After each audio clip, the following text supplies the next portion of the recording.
Tonight, specifically, I want to focus my comments on the Royal Marines base in Stonehouse in Plymouth. In 2016, it was announced that this historic and spiritual home of the Royal Marines would close in 2023. But 3 years on, we are still not certain where the Royal Marines will be moving to when Stonehouse Barracks close.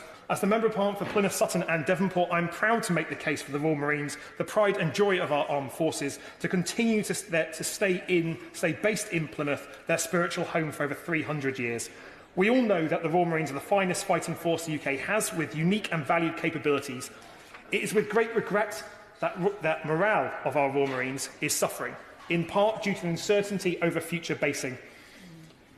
I know Royal Marines morale is falling from speaking to many of them off duty in bars around Plymouth and while door knocking in my city.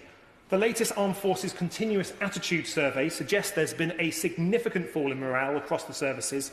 2 years ago, 62% of Royal Marines officers rated morale in the service as high. Now that's just 23%.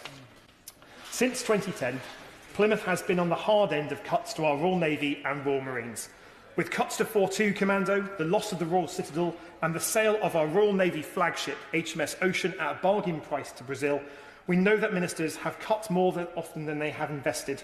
That must not be the end of the story for the Royal Marines and their long and proud association with Plymouth. I'd like to ask the Minister when he expects to have a long-term base for the Royal Marines announced, and what plans does he have for the Royal Citadel after the departure of 2-9 Commando in Plymouth.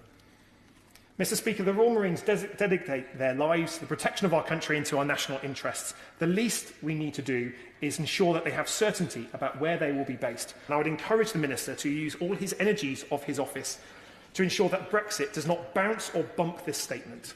The Royal Marines, their families, be they in Taunton, Plymouth or North Devon, all deserve certainty about where the Royal Marines will be based in the future.